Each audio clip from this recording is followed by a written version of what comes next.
안녕하세요. 네. 네. 아침부터 모의고사 보시느라 고생 많으셨습니다. 자, 우리 이제 사례 문제 강평 시작할게요. 자, 사례 문제 풀 때, 사례 처음부터 첫 줄부터 이 내용을 쭉 읽는 것보다도 이제 문제를 먼저 보면은 쟁점이 보이는 경우가 있어요. 가끔 가다가는 이제 문제만 봐서는 뭐야, 이거 뭘 쓰라는 거야? 알 수 없는 부분이 있으면 그때 이제 올라가서 다시 내려오면서 읽으면서 쟁점을 찾으면 되고요. 하지만 이제 상당수의 문제는 밑에 1번, 2번, 3번 문제만 보더라도 쟁점이 뭐겠구나 라고 보이는 경우가 많습니다. 자, 우리도 문제부터 볼게요. 1번입니다. 공중위생관리법 시행규칙, 별표, 이 행정처분 기준, 이 별표의 법적 성질을 검토하라. 자, 시험 문제 계속해서 뭐 기술에도 많이 나오는 건데, 자, 별표는 항상 시험 문제 나올 때 총리령이나 거의 총리령은 뭐 몇 개 되지도 않으니까 거의 이제 부령으로 만들어진 별표를 시험에 항상 듭니다. 즉, 행정처분의 기준이기 때문에 재량 행사의 기준, 재량준칙이에요. 재량준칙. 그래서 재량준칙인 별표. 근데 형식은 고시나 훈령이 아니라 부령으로 되어 있는 경우. 이제 항상 그런 경우 별표 문제로 나옵니다. 그러니까 별표가 딱 뜨면은, 이건 결국 형식은 법규명령인데 실질은 행정규칙. 이거의 법적 성질을 묻는 거구나. 얼마 전에 우리 이제 단문시험에도 나왔던 부분이었죠. 그래서 이 부분이 별표만 딱 보더라도 쟁점이 그거구나 라고 우리가 알 수 있는 부분이 되겠네요.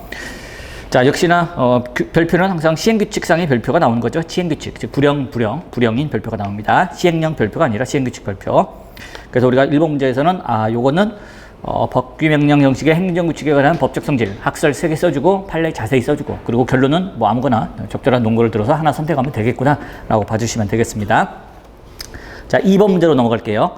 갑이 제기한 영업정지 처분에 대한 취소 소송 계속 중 영업정지 기간이 만료했다.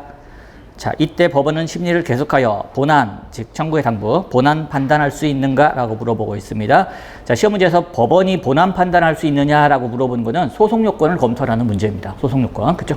자, 인용 가능하겠는가? 라고 물어보게 되면은 소송 요건과 더불어서 본안 판단까지 해달라는 건데, 그 두 가지를 다 쓰기에는 너무 답안이 길어지기 때문에 대부분 인용 가능한가 해놓고 가로 안에 뒤에다가 소재기는 적고받하고 전제할 것. 그래서 이제 소송 요건은 보지 말고 처분의 위법성만 판단해 주세요. 본안 판단만 해주세요. 이런 식으로 이제 출제가 되고 있습니다. 어쨌든 자, 여기에서 법원이 본안에 대해서 판단할 수 있는가? 이거는 이제 반대로 본안 판단을 해달라는 게 아니라 본안 판단은 하지 말고 소송 요건만 검토해 달라는 겁니다. 자, 그런데 우리 시험 문제에서 항상 소송 요건을 다 쓰라는 문제는 안 나와요. 아주 쌍팔년도 문제나 그렇게 나오지, 요즘에는 소송 요건을 다 쓰라는 문제가 안 나옵니다. 항상 소송 요건을 검토하라 해놓고 뒤에 가로 안에 대상 적격과 협의의 소의 이익만 검토할 것, 뭐 이런 식으로 딱 2개 정도만 집어서 물어보고 있습니다. 자, 여기서도 법원은 본안 판단할 수 있는가 라고 했으니까 소송 요건을 다 검토하라는 것 같지만, 사실 여기서 물어보고자 하는 거는 취소소송 계속 중 영업정지 기간이 만료했는데도 본안 판단할 수 있느냐라고 써있기 때문에 결국 여기서 물어보는 건 이제 협의의 소의 이익을 물어보는 걸로 봐주시면 되겠습니다. 자, 협의의 소의 이익 관련해서 협의의 소의 이익 관련해서 대표적으로 시험에 나오는 게, 자, 권력적 사실행위의 경우 여기서 이제 많이 물어봅니다. 여기서는 이제 대상 적격하고 세트로 물어봐요. 대상 적격 검토하고 동시에 협의의 소의 이익을 검토해 주세요. 여기서는 이제 소의 이익이 사실 그렇게 양이 많지는 않아요. 소의 이익이 양이 많지는 않습니다. 자, 그 다음에 시험에서 엄청 자주 물어보는 거는 바로 여기처럼, 자, 이미 영업정지 기간이 끝난 경우인데도 할 수 있겠느냐? 왜? 다음에 걸렸을 때 가중적 제재를 받기 때문에, 이렇게 이제 가중적 제재 처분을 예정하고 있는 경우, 그런 경우. 여기에서 이제 굉장히 시험 문제가 많이 나오고 있습니다. 자, 여기서도 영업정지 처분이라는 것은 영업정지 1개월이다. 그러면은 1개월 지나는 순간 그 처분은 효력이 사라지는 겁니다. 딱 1개월짜리예요. 1개월짜리. 자, 1개월 후에 처분의 효력이 사라졌다. 그럼 이제 뭐 취소하고 싶어도 취소할 게 뭐가 있는데, 없어졌는데, 원칙적으로는 협의의 소액이 없어요. 그런데도 이미 영업정지 기간이 끝났는데도 이 영업정지 처분에 대해서 취소 소송을 제기하는 경우는 바로 다음에 걸렸을 때 더 무거운 가중적 처분을 받기 때문에, 그렇기 때문에 잘못된 거는 이미 영업정지 기간이 만료했다 하더라도 취소해 줘야 되는 거 아니냐. 그래서 이제 협의의 소익을 인정한 그런 이제 판례를 정확히 언급해 주면 되는 부분이었습니다. 자, 협의의 소익 관련해서는 모든 시험에서 가장 많이 물어보는 그런 포인트가 되겠습니다.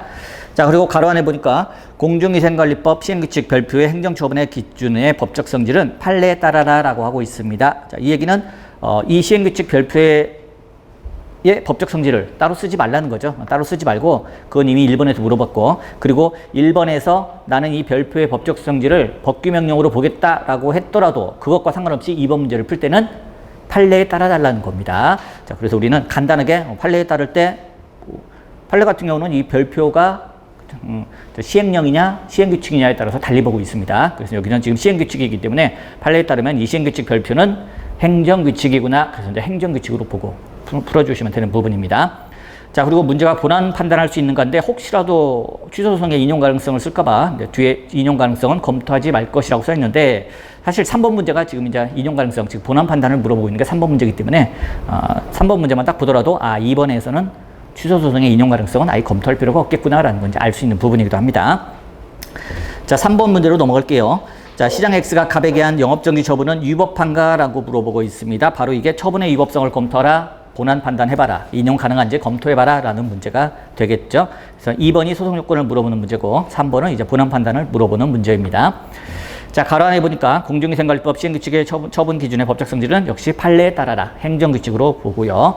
다음에 이 영업정지 처분이 기속행위냐 재량행위냐, 그거 쓰지 마세요. 재량행위임을 전제로 하세요. 이 얘기는 기속행위인지 재량행위인지 검토하지 말라는 겁니다. 자, 그런데 시장 X가 갑에 대한 영업정지 처분은 위법한가라고만 돼 있고 이렇게만 나오면은 쟁점이 뭔지는 알겠는데 구체적으로 뭘 써야 되는지는 전혀 알 수가 없습니다. 이거는 이제 우리가 문제를 처음부터 읽어봐야만 알 수 있는 부분이에요. 자, 하지만 뭐 처분의 위법성, 본안 판단을 물어볼 때는 항상 뭐 절차하자가 있거나 내용상 하자가 있거나 그런 거겠죠. 자, 절차하자 관련해서는 뭐 이유 제시를 제대로 안 했다든지, 사전 통지를 빠뜨렸다든지, 의견 정치 절차를 빠뜨렸다든지, 그죠? 그 밖에 개별법에서 뭐 하라고 했는데 누구의 동의를 받아라, 협의를 받으라고 했는데 그걸 안 했다든지, 뭐 그런 절차하자가 있을 수도 있겠고요.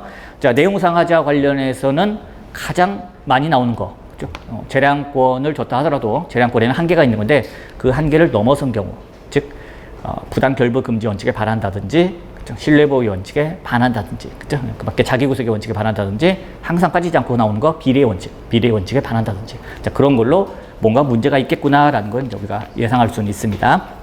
자, 위로 올라가서 첫째 줄부터 볼게요. 자, A시에서 모텔 영업을 하던 갑은 경제 불황으로 인하여 모텔 운영이 어려워지자 그만둘까 고민하였으나 가족들의 생계 유지와 어머니의 치료비를 벌기 위하여, 거의 뭐 생계 유지, 치료비 이런 게 나오면은 비례 원칙에다가 써주면 되겠네라고 생각하시면 되겠습니다.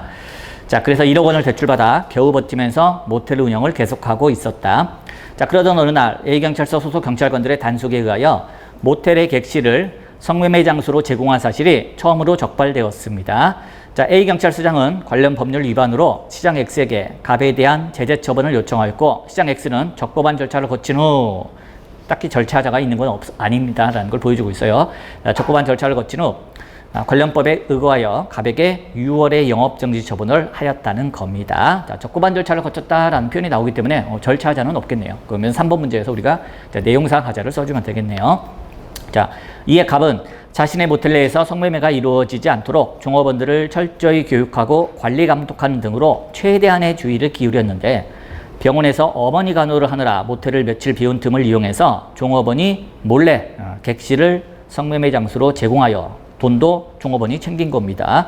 따라서 자신에 대한 시장의 영업정지 처분은 위법하다고 주장하며 취소소송을 제기하였다는 겁니다. 자, 다음 문장 보면은, 자, 한편 관련법에 따르면 그 시행규칙 별표에 따른 처분 기준대로만 하면 갑은 3월에 영업정지가 되어야 하며 시장 X도 지금까지 다른 사람에게는 처분 기준대로 해왔다. 자, 마지막 문장이 보여주는 거는 자기구속의 원칙을 써달라는 겁니다. 자기구속의 원칙.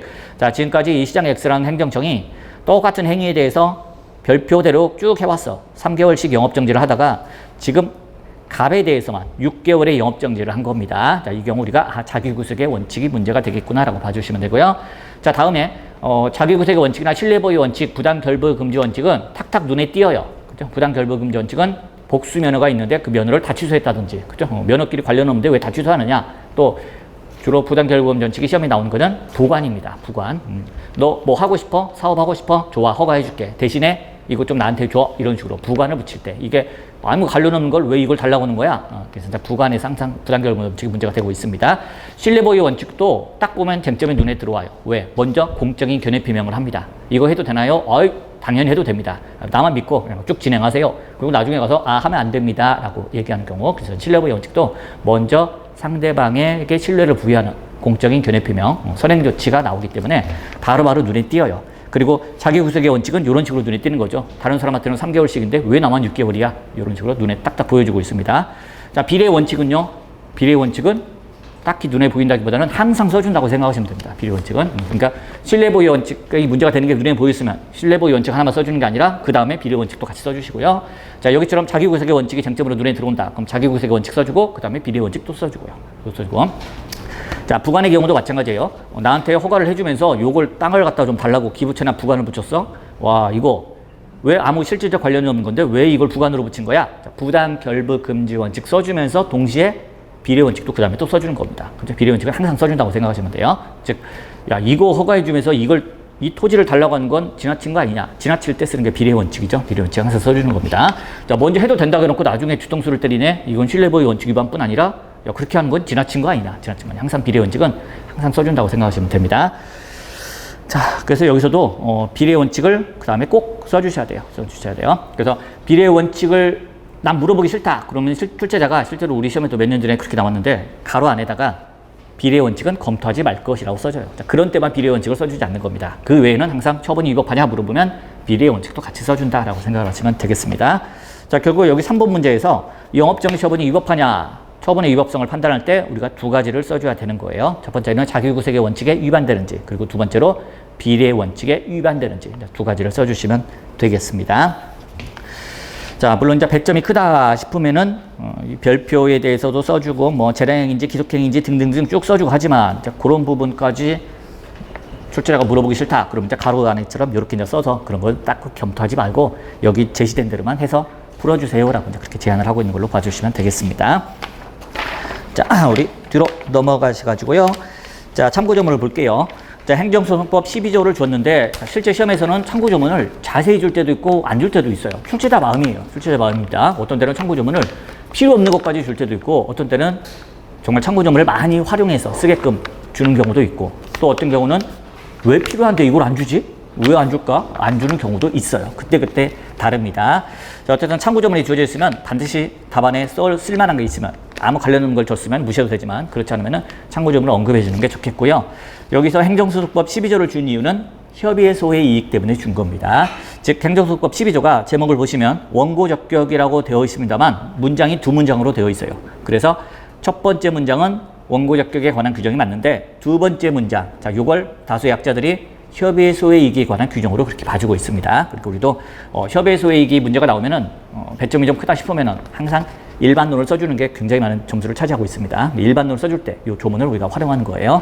자, 물론 협의의 소익 같은 경우는 워낙 중요하기 때문에 우리가 이제 웬만하면 12조 후문, 12조 이문, 12조 후문 어느 정도 이제 외워지기도 합니다. 그래서 상무점이 없더라도 조문을 적시하면 매우 좋습니다. 자, 12조를 읽어볼게요. 원고적격. 취소소송은 처분 등 처분 또는 재결에 취소를 구할 법률상 이익이 있는 자가 제기할 수 있다. 그래서 이제 원고적격 관련된 내용이죠. 법률상 이익이 있는 자가 원고적격을 가진다. 자, 뒤에 보니까 처분 등의 효과가 기간의 경과, 처분 집행, 그 밖의 사유로 인하여 소멸된 뒤에는 원칙적으로 취소를 구할 협의의 소이익이 없습니다. 특히 처분의 효과가 기간의 경과, 영업정지 3개월이면 3개월 경과, 영업정지 6개월이면 6개월 경과 이런 식으로 자, 기간이 경과하면 원칙적으로 협의의 소익이 없습니다. 자, 그런데 그렇게 해서 소멸된 뒤에도 그 처분 등의 취소로 인하여 회복되는 법률상 이익이 있는 자의 경우에는 소를 제기할 수 있다. 즉 또한 같다. 소를 제기할 수 있다라고 되어 있습니다. 그래서 회복되는 법률상 이익이 있는 자의 경우에는 협의의 소이익을 여전히 인정해 주는구나 라는 식으로 우리가 이 규정을 해석해 주고 있습니다. 즉 협의의 소익에 관한 제목을 가진 협의의 소익이라는 제목을 가진 조문이 따로 없어요. 우리 행정소송법에는. 그래서 협의의 소익에 대해서는 우리 행정소송법이 아무런 규정을 두고 있지 않다라고 보는 견해도 있고 또 어떤 견해는 아니다. 제목을 이상하게 달아놓긴 했지만 바로 12조 원고적격 여기에 두 번째 문장이 협의의 소익에 관한 규정이다라고 보는 견해가 있는 거죠. 자, 다음에 공중위생관리법 볼게요. 제11조 공중위생 영업소의 폐쇄 등 1항 시장군수구청장은 공중위생 영업자가 다음과 그 어느 한에 해당하면은 6월 이내 기간을 정하여 영업 정지할 수도 있고 사용 중지, 영업소 폐쇄 등을 명할 수 있다라고 되어 있죠. 자, 이 중에 8호가 성매매, 알선 등 행위의 처벌에 관한 법률 등등등 이런 법을 관련 법을 위반해서 관계 행정기관의 장으로부터 그 사실을 통보받은 경우죠. 즉 시장군수구청장은 관계 행정기관의 장, 경찰서장으로부터 이 사실을 통보받으면 영업정지 6개월까지도 할 수 있다는 거죠. 자, 사항 보니까 제1항에 따른 행정처분의 세부 기준, 재량준칙은 그 위반행위 유형과 위반 정도 등을 고려하여 보건복지 불형으로 정한다, 불형, 시행규칙으로 정한다라고 넘겨주고 있고요. 그래서 그 밑에 공중위생관리법 시행규칙, 보건복지 불형입니다. 제19조 행정처분 기준, 자, 법 7조 1항 또 뭐 11조 1항부터 3항까지 규정된 행정처분의 기준은 별표 7과 같다 해서 밑에 별표 7을 보면 그 중에서 로마자 2번 개별 기준, 자, 1번 숙박업 등등이죠. 여기 이 사안에 관련되는 행위가 나와 있죠. 성매매, 알선 등 행위, 장소 제공 뭐 이런 게 나와 있습니다. 따라서 여기에 관해서는 이 별표를 보니까 행정처분 기준 1차 위반할 때 영업정지 3개월, 2차 위반하면 영업장 폐쇄명령. 자, 지금 이 사람은 처음으로 걸렸다고 돼 있어요. 처음으로 적발되었기 때문에 영업정지 3개월이 나와야 됩니다. 그런데 6개월을 때린 사안입니다. 6개월을. 자, 그런데 이 개별 기준 별표대로 안 했다고 해서 여기서는 3개월 하라고 했는데 이걸 어기고 6개월 했다고 해서 바로 위법하냐? 그건 아니라는 겁니다. 왜냐하면 우리 판례는 이 별표를 시행규칙에 들어있기 때문에 행정규칙으로 본다. 물론 행정규칙이 대충 맞는 건 아니기 때문에 웬만하면 행정규칙대로 해야 되는 건 맞아요. 그리고 우리 판례도 행정규칙대로 한 처분에 대해서 특별한 이유가 없으면 뭐 적법하다라고 봐주기도 하고요. 하지만 행정규칙대로 했다고 해서 반드시 적법한 건 아니라는 거. 왜냐하면 행정규칙이 융통성 없이 만들어지는 경우도 있어요. 구체적 사안을 고려하지 못하고. 자, 그런 경우에는 행정규칙대로 했다고 하더라도 위법하다라는 판결이 나오기도 합니다. 자, 반대로 이 사안처럼 행정규칙에선 3개월 하라고 했는데 이걸 무시하고 6개월 했다고 해서 또 역시 반드시 위법한 건 아니라는 겁니다. 행정규칙은 그냥 어느 정도 우리 법원에서 봤을 때는 대외적 구속력이 없기 때문에 참고사항 정도로만 보고, 자, 이걸 위반했다고 해서 곧바로 위법한 건 아니다. 그러면은 뭘 위반해야 되느냐? 그 법률 또는 법규명령을 위반해야 되는 거죠. 그런데 여기에 관련된 거, 시행규칙 관련된 위에 대통령령이 따로 없고 바로 공중위생관리법이에요. 그리고 공중위생관리법 11조 1항 끝에 끝날 때 명할 수 있다, 뭐 할 수 있다라고 이제 재량행위인 게 분명하죠. 그래서 우리가 결국 이 별표대로 했냐 안 했냐를 따지는 게 아니라 뭐뭐 할 수 있다라고 돼 있어서 재량행위로 돼 있는데 그렇다면은 그 재량행위가 과연 재량권 행사의 일탈남용인지 아닌지 그걸 이제 검토하게 되는 부분이고, 그때 항상 우리가 검토하는 게 이제 부당결부 금전칙, 자유구색의 원칙, 비례의 원칙 이런 걸 검토하게 되는 겁니다. 자, 그 다음으로 뒤로 넘어가셨어요. 이제 우리 1번 문제 해설 한번 볼까요? 1번 문제는 뭐 법규명령식의 행정규칙이죠. 1번 쟁점. 자, 공중위생관리법 시행규칙이 법규명령의 행정규칙에 해당하는지 요거 이제 간단하게 언급해 주시면 됩니다. 간단하게 언급해 주시고, 자, 그렇다면 그 법적 성질이 무엇인지 그걸 검토한다라는 걸 보여주시면 되고요. 자, 2번 법규명령식의 행정규칙이라는 걸 간단히 보여주시면 돼요. 그래서 법규명령식의 행정규칙의 개념을 써주시고 사안의 경우가 바로 거기에 해당한다라는 걸 한번 딱 확인해주고 넘어가시면 되겠습니다. 다음 3번입니다. 자, 과연 법적 성질이 어떻게 되느냐는 거죠. 자, 실제 우리 답안 쓸 때 3번 여기다가 3번은 뭐 법규명령 형식의 행정규칙의 법적 성질 이렇게 길게 써놨는데 실제 시험 보실 때는 시간 아껴야 되기 때문에 이거 그냥 별표의 법적 성질이라고 하든지 또는 그냥 법적 성질만 써주셔도 돼요. 법적 성질만 써주셔도 됩니다. 출제자도 그렇고 채점 보는 사람도 그렇고 이 뭐가 나올지 뻔히 뭘 쓸지 예상되는 경우이기 때문에 그냥 법적 성질만 딱 써놔도 전혀 상관이 없어요. 이미 쟁점이나 이런 데서 법적 성질을 검토하겠다라고 얘기했기 때문에. 자, 학설 첫 번째 학설입니다. 형식을 중시해야 한다. 형식을 중시해야 한다. 그리고 법적 안정성이 중요하다. 이 두 가지 놓은 거죠. 그러면 결론이 법규명령설로 가는 거고요. 자, 두 번째 개념 실질을 중시해야 된다. 그리고 자, 법적 안정성의 반대가 구체적 타당성 또는 행정의 탄력성. 자, 구체적 타당성 내지 행정의 탄력성이 중요하다. 그러면은 이제 행정규칙으로 가게 되는 거죠. 자, 세 번째는 법률에 유임이 있냐 없냐, 즉 법률이 수권을 해줬냐 안 했느냐에 따라서 나누어 봐야 된다. 이게 이제 수권 여부 기준설이 되겠고요. 자, 우리 판례 볼게요. 자, 제재적 처분 기준이 대통령령이냐 불형이냐 가지고 구별하고 있습니다. 그래서 대통령령의 형식인 경우는 대외적 구속력이 있다. 그러니까 법규명령이다. 그래 놓고는 불형 형식인 경우에는 행정규칙이다. 대외적 구속력이 없다. 이런 식으로 나눠서 보고 있다는 겁니다. 자, 하지만 판례가 구체적 타당성 확보를 위해서 이런 식으로 얘기하고 있죠. 세 번째 줄. 자, 대통령령인 청소년보호법 시행령의 과징금 처분 기준.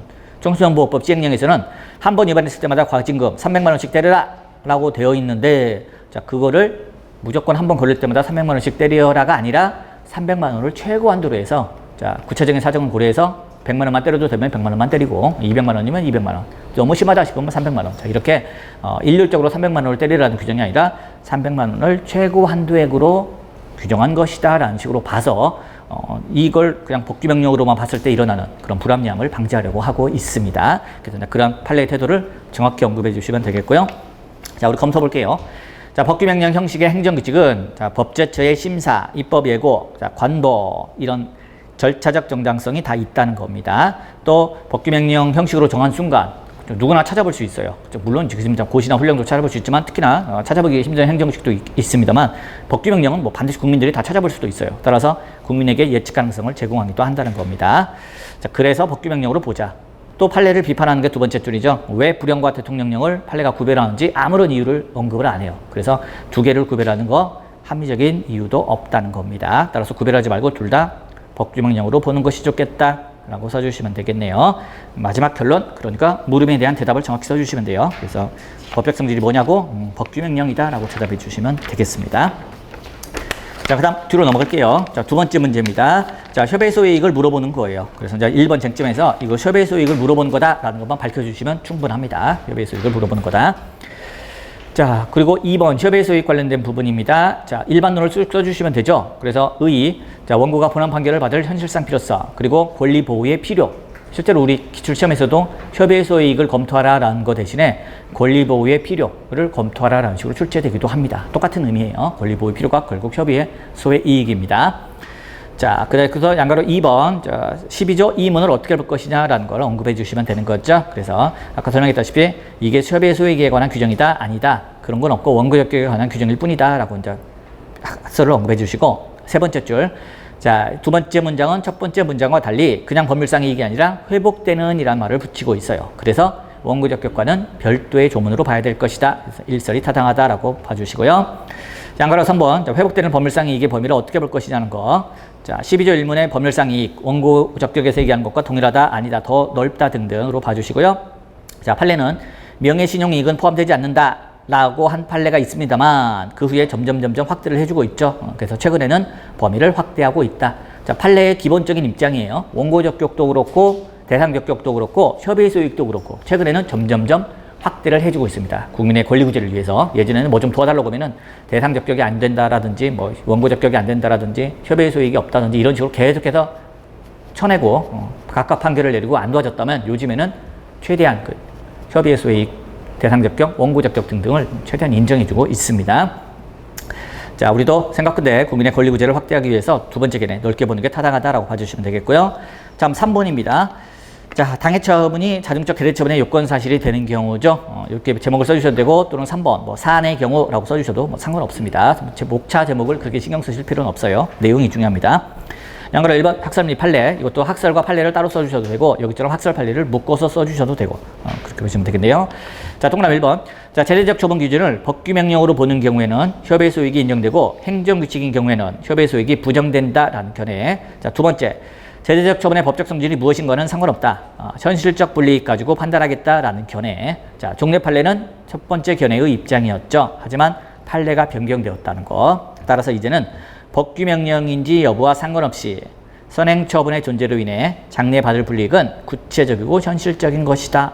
왜냐하면 이 시행규칙상에 들어있는 별표, 즉 제재처분의 기준이 법규명령이든 행정규칙이든 상관없이 실제 공무원 입장에서는 따라야 되거든요. 공무원 입장에서. 자, 공무원 입장에서 법규명령을 위반하면 안 되는 거고 행정규칙이 대외적 구성력은 없더라도 대내적으로는 구성력이 있기 때문에 역시 공무원은 그걸 따를 수밖에 없어요. 그러니까 이 별표가 법규명령이냐 행정규칙이냐 상관없다는 겁니다. 실제로 두 번째 걸리면은 영업 폐쇄명령이 나올 수밖에 없다는 거죠. 자, 따라서 협의 소이익을 인정해 주는 게 좋겠다라는 게 바뀐 판례가 되겠네요. 자, 검토. 현실적으로 불이익을 받을 가능성이 있는지 여부에 따라 판단하는 것이 좋겠죠. 안 그러면 사실 안 도와준다는 거나 마찬가지이기 때문에. 그래서 두 번째 견해가 타당하다라고 보시면 되겠고요. 자, 사안의 경우 볼게요. 자, 뭐 무슨 법, 시행규칙, 별표, 7 등등 쓸 필요도 없고 실제 답안에서는 그냥 별표라고만 쓰셔도 돼요. 별표 간단하게. 자, 별표의 법적 성질은 판례에 따르라고 했어요. 그렇죠? 그렇기 때문에 판례에 따를 때 행정규칙이고 법규명령은 아닙니다. 하지만 담당 공무원에 대하여 사실상 구속력을 가지고 있죠. 법적인 구속력은 없더라도 사실상 구속력을 가지고 있습니다. 그렇기 때문에 영업정지 기간이 경과했다 해도 갑에게는 가중된 처분을 받을 위험이 현실적으로 존재하는 게 맞습니다. 그렇다면 바뀐 판례에 따를 때 영업정지 처분의 기간이 경과했더라도 여전히 협의의 소이익이 인정된다라고 결론을 내려야 될 겁니다. 자, 4번 결론. 자, 물음은 본안 판단을 받을 수 있는가라고 물어봤어요. 따라서 우리 대답은 본안 판단할 수 있다라고 대답을 해주시면 되겠습니다.